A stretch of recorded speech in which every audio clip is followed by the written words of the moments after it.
Hello student, मैं महेंद्र खड़गावत आप सब लोगों का सुपर 20 डिफेंस एकेडमी में एक बार फिर से स्वागत करता हूँ। बच्चों, लास्ट क्लास के अंदर हमने स्मॉल इंटेस्टाइन के बारे में डिस्कस किया था। स्मॉल इंटेस्टाइन के अंदर हमने ब्रूनर्स ग्लैंड, क्रिप्स ऑफ लेबरकोहेन के बारे में डिस्कस किया। इसके अलावा हमने देखा था कि स्मॉल इंटेस्टाइन के ड्यूडेनम पार्ट के अंदर हेपेटोपैनक्रेटिक डक्ट्स ओपन होती है, जो कि पैनक्रेटिक जूस और बाइल जूस स्मॉल इंटेस्टाइन के ड्यूडेनम पार्ट के अंदर पोर करती है। तो चलिए आज हम एलिमेंट्री कैनाल का लास्ट पार्ट यानी कि लार्ज इंटेस्टाइन को डिस्कस करते हैं। लार्ज इंटेस्टाइन जो पार्ट होता है लॉन्ग होता है, यानी कि लगभग 5 फीट लॉन्ग होता है, 5 फीट लॉन्ग होता है। अगर मैं बात करूं स्मॉल इंटेस्टाइन के कंपैरिजन में, तो ये स्मॉल इंटेस्टाइन से शॉर्टर होता है, यानी कि shorter but wider than small intestine. ये स्मॉल इंटेस्टाइन से क्या होता है बेटा? वाइडर होता है। इसको 3 पार्ट के अंदर डिवाइड किया गया है। लार्ज इंटेस्टाइन को लगभग 3 पार्ट के अंदर डिवाइड किया गया है। ये हमारे एब्डोमिनल कैविटी में इन्वर्टेड यू शेप के अंदर प्रेजेंट रहता है, यानी कि कौन से शेप के अंदर प्रेजेंट रहता है? Inverted U shape. Inverted U shape के अंदर ये प्रेजेंट रहता है। जैसे कि आप लोग इस डायग्राम में देख रहे हो, ये जो ब्लैक पेन से जो बनाया गया है, ये कंप्लीट रूप से क्या है बेटा? इन्वर्टेड यू शेप के अंदर है। That called is large intestine. जो लार्ज इंटेस्टाइन है लगभग लॉन्ग होती है बेटा। तो ये हमारे एब्डोमिनल कैविटी में फिट करने के लिए इस ट्यूब को क्या किया जाता है बेटा? कंप्रेस किया जाता है। जब इस ट्यूब को कंप्रेस करते हैं तो ये इसी पाउच लाइक स्ट्रक्चर के अंदर बन जाती है। इन पाउच लाइक स्ट्रक्चर को बोलते हैं बेटा होस्ट्रिया। दिस पाउच लाइक स्ट्रक्चर को क्या बोला जाता है बेटा? होस्ट्रिया। होस्ट्रिया। तो जो लार्ज इंटेस्टाइन का फर्स्ट पार्ट होता है दैट कॉल्ड जो पाउच लाइक स्ट्रक्चर होता है, यानी कि फर्स्ट पार्ट कौन सा होता है बेटा? सिकम। फर्स्ट पार्ट कौन सा होता है बेटा? Caecum part. It is pouch like smallest part of the large intestine. ये क्या होता है बेटा? पाउच लाइक स्ट्रक्चर होता है, यानी कि पाउच लाइक स्ट्रक्चर है। Pouch like structure. इसके अंदर इलियम ओपन होता है, यानी कि लार्ज इंटेस्टाइन के सिकम पार्ट के अंदर कौन सा पार्ट ओपन होता है बेटा? इलियम का पार्ट ओपन होता है। यानी कि स्मॉल इंटेस्टाइन, यानी कि इसके चारों तरफ आप देख सकते हो लार्ज इंटेस्टाइन के सराउंडिंग पार्ट के अंदर मैंने स्मॉल इंटेस्टाइन बनाई है ब्लू मार्कर से। इसका जो नीचे वाला होता है स्मॉल इंटेस्टाइन का पार्ट इलियम, जो कि लार्ज इंटेस्टाइन के सिकम पार्ट के अंदर ओपन होता है, यानी कि ileum's open into ileum opens into it's guarded by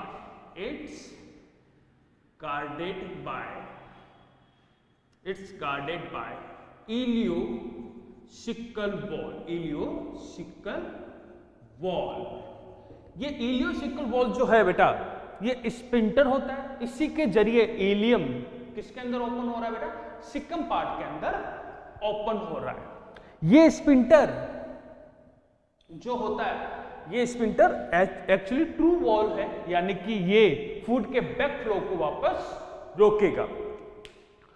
तो हमारे जो सिकम पार्ट है उसके जस्ट बिलो, यानी इस वॉल्स के जस्ट 2 सेंटीमीटर बिलो एक और स्ट्रक्चर प्रेजेंट होती है। उस स्ट्रक्चर को बोलते हैं बेटा vermiform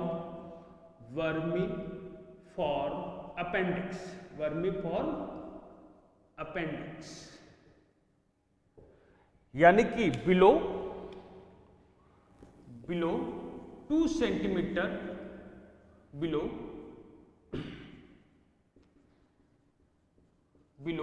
2 centimetre vermiform appendix is present. ये जो वर्मीफॉर्म अपेंडिक्स है, यानी कि इसको वर्मीफॉर्म किस लिए बोला गया? क्योंकि ये वर्म लाइक स्ट्रक्चर होती है। ये हमारे ह्यूमंस के अंदर लेस डेवलप होती है, यानी कि इसका ह्यूमंस के अंदर कोई मेन फंक्शन नहीं होता है, यानी कि ये ह्यूमंस के अंदर क्या होता है बेटा, लेस डेवलप होता है, यानी कि अपशिकम and vermiform appendix is less develop in human, less developed in humans के अंदर ये लेस डेवलप होता है, यानी कि ये क्या है ह्यूमंस के अंदर वेस्टिजियल ऑर्गन है, it is vestigial organ, vestigial organ कहलाते हैं। ये हर्बीवोरस के अंदर क्या होता है बेटा, डेवलप होता है। हर्बीवोरस क्या होता है बेटा, सेलुलोज को डाइजेस्ट करते हैं। तो सेलुलोज को डाइजेस्ट करने वाले जो माइक्रो ऑर्गेनिज्म होते हैं वो हर्बीवोरस के वर्मीफोर अपेंडिक्स के अंदर प्रेजेंट होते हैं। क्लियर? तो more developed in herbivorous animal, more developed in herbivorous animal, because ये डाइजेस्ट करते हैं cellulose for digestion of cellulose. आप लोगों ने स्यूडो रूमिनेंट के बारे में सुना होगा, ऐसे एनिमल जो कि अपने फिशेस को वापस खाते हैं, यानी कि जो स्यूडो रूमिनेंट एनिमल होते हैं, जब फूड मटेरियल लार्ज इंटेस्टाइन के अंदर आएगा तो लार्ज इंटेस्टाइन के सिकम पार्ट के अंदर उस अनडाइजेस्टेड फूड मटेरियल के अंदर जो सेलुलोज होगा वहां पे ये वर्मीफोरम अपेंडिक्स और सिकम के माइक्रो ऑर्गेनिज्म अटैक करेंगे, यानी कि उनके अनडाइजेस्टेड फूड मटेरियल के अंदर जो सेलुलोज होगा तो माइक्रो ऑर्गेनिज्म उनको ब्रेक डाउन करेंगे। फिर वो अनडाइजेस्टेड फूड मटेरियल जिसके अंदर सेलुलोज डाइजेस्ट हो चुका होगा वो उसको डेफिकेशन कर देंगे और फिर सेलुलोज लेने के लिए अपने फिशेस को वापस स्यूडो रूमिनेट इनग्लब करते हैं। तो सिक्कम के अंदर वेरी इंपॉर्टेंट होता है बेटा वर्मीफोरम अपेंडिक्स, जो कि ह्यूमंस के अंदर लेस डेवलप होता है और ये मेनली सेलुलोज के डाइजेशन के अंदर यूज आता है। तो चलिए लार्ज इंटेस्टाइन का अब सेकंड पार्ट के बारे में हम डिस्कस करते हैं। लार्ज इंटेस्टाइन का जो सेकंड पार्ट होता है बेटा that called clone. It is largest part of the large intestine। तो सेकंड पार्ट कौन सा होता है बेटा, कोलोन। कोलोन क्या है बेटा, इसको कोलोन को लगभग 3 पार्ट के अंदर डिवाइड किया गया है। एक होता है बेटा ascending colon, that called ascending colon,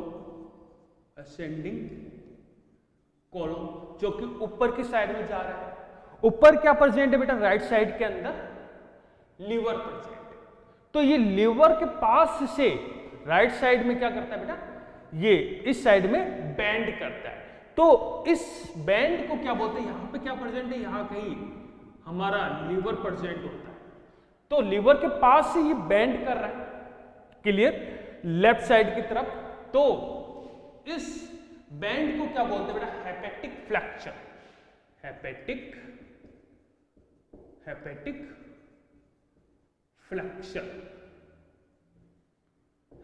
flexure. और ये वाला जो क्लोन का पार्ट होता है that called transfer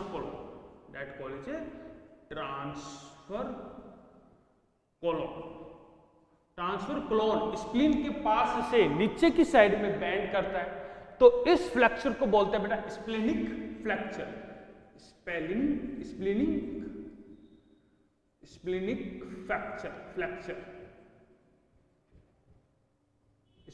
flexure.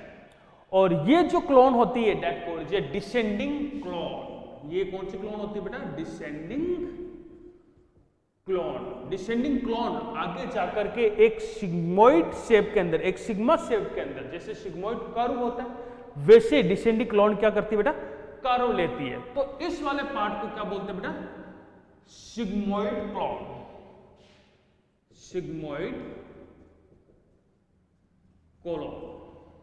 Sigmoid clone आगे जाकर के किसके अंदर ओपन होता है बेटा, रेक्टम के अंदर ओपन होता है, तो कोलोन के अंदर किसी भी प्रकार का कोई डाइजेशन नहीं होता है, यानी कि यहाँ पे मैक्सिमम वाटर का एब्जॉर्प्शन होता है। क्लियर? यानी कि absorbed water from undigested food material, undigested food material, undigested food में से ये वाटर को एब्जॉर्ब करते हैं। कोलोन के अंदर क्या होता है, कुछ माइक्रो ऑर्गेनिज्म होते हैं, मेनली इकोलाई। तो ये कुछ माइक्रो ऑर्गेनिज्म रखता है जो कि विटामिन के एंड विटामिन बी का सिंथेसिस करते हैं। तो यहां पे विटामिन के और विटामिन बी का भी क्या होता है बेटा, एब्जॉर्प्शन होता है। यानी कि clone have some symbiotic microorganism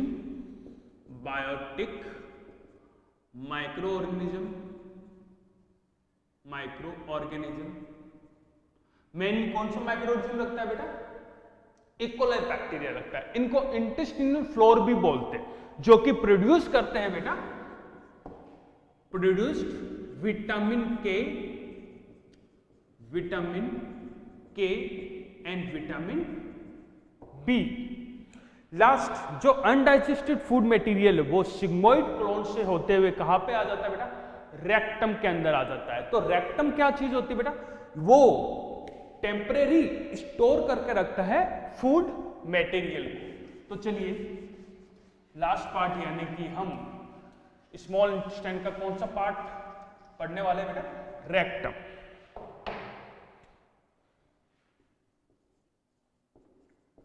rectum जो है वो टेम्परेरी फिशेस को स्टोर रखता है, यानी कि temporary store fishes, temporary store fishes को क्या करता है बेटा, स्टोर रखता है फिशेस। क्लियर? ये जो रेक्टम है ये एक एनल कैनाल के थ्रू किसके अंदर ओपन होता है बेटा, एनस के अंदर ओपन होता है। किसके अंदर ओपन होता है बेटा, एनस के अंदर ओपन होता है। किसके जरिए, एनल कैनाल के जरिए, एनल कैनाल के थ्रू ये रेक्टम किसके अंदर ओपन हो रहा है बेटा, एनस के अंदर ओपन होता है। एनस के अंदर टू टाइप ऑफ स्पिंटर क्या होते हैं बेटा, प्रेजेंट होते हैं। यानी कि एनस के अंदर कितने टाइप ऑफ स्पिंटर प्रेजेंट होते हैं, एक तो होता है बेटा अपर स्पिंटर, यानी कि अपर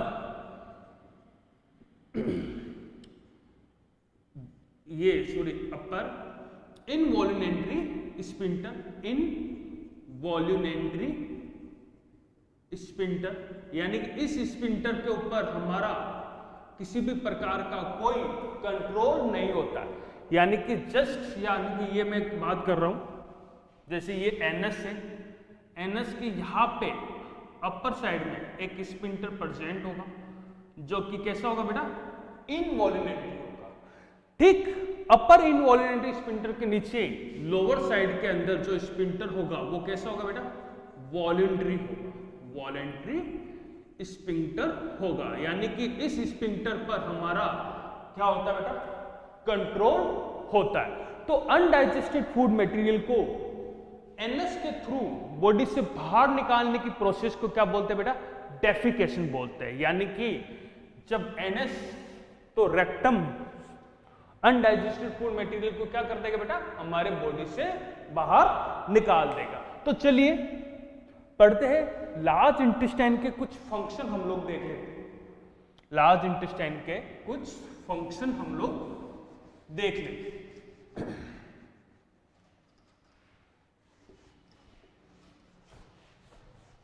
लार्ज इंटेस्टाइन के अंदर किसी भी प्रकार का डाइजेशन नहीं होता है। यानी कि लार्ज इंटेस्टाइन क्या वर्क करता है बेटा, absorption of water mainly. Clear? Maximum absorption of water बेटा स्मॉल इंटेस्टाइन से ही होता है, ये भी याद रखना। ऐसा नहीं है कि सिर्फ वाटर का एब्जॉर्प्शन होगा, यहाँ पे लार्ज इंटेस्टाइन में, यानी कि मैक्सिमम 90% वाटर का एब्जॉर्प्शन क्या हो जाता है बेटा हमारे स्मॉल इंटेस्टाइन से ही हो जाता है। लगभग 10% वाटर अनडाइजेस्टेड फूड मटेरियल से कौन एब्जॉर्ब करता है बेटा, लार्ज इंटेस्टाइन, यानी कि इट्स एब्जॉर्ब। मेनली हम फंक्शन की बात करें तो ये किसके अंदर हेल्प कर रहा है, helps absorption in water, helps absorption of water, water के एब्जॉर्प्शन के अंदर ये मदद करता है। दूसरा, कोलोन के अंदर कई प्रकार के माइक्रो ऑर्गेनिज्म प्रेजेंट होते हैं, यानी कि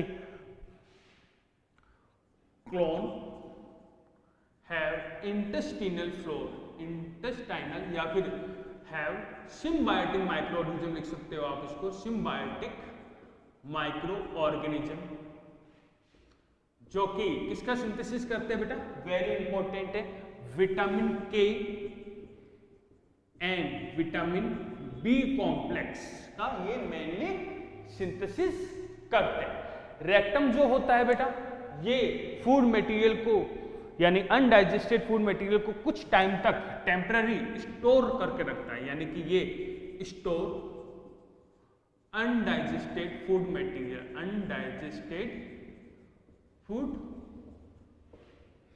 को ये एब्जॉर्ब करके रखता है और बाद में जो अनडाइजेस्टेड फूड मटेरियल है वो एनएस के थ्रू हम बॉडी से बाहर निकाल देते हैं। इस प्रोसेस को बोलते हैं बेटा डेफिकेशन, यानी कि अनडाइजेस्टेड फूड मटेरियल को बाहर निकालने की प्रोसेस को क्या बोलते हैं बेटा, डेफिकेशन प्रोसेस बोलते हैं। जैसे यूरिन को बाहर निकालने की प्रोसेस को बोलते हैं यूरिनेशन, वैसे ही अनडाइजेस्टेड फूड मटेरियल को बॉडी से थ्रो आउट करने के लिए इस प्रोसेस को बोलते हैं डेफिकेशन। तो आज की क्लास के अंदर हमने एलिमेंट्री कैनाल का लास्ट पार्ट तक हमने डिस्कस कर लिया है। नेक्स्ट क्लास के अंदर हम सैलिवरी ग्लैंड, लिवर और पैनक्रियाज जो कि इंपॉर्टेंट ग्लैंड्स है और इन तीनों ग्लैंड से मिलने से ही पूरा का पूरा हमारे बॉडी के अंदर डाइजेस्टिव सिस्टम बनता है। तो हम कल से स्टार्ट करने वाले हैं बेटा डाइजेस्टिव ग्लैंड, यानी कि फर्स्ट हम डाइजेस्टिव ग्लैंड लेंगे सैलिवरी ग्लैंड। आज के लिए इतना ही, थैंक यू।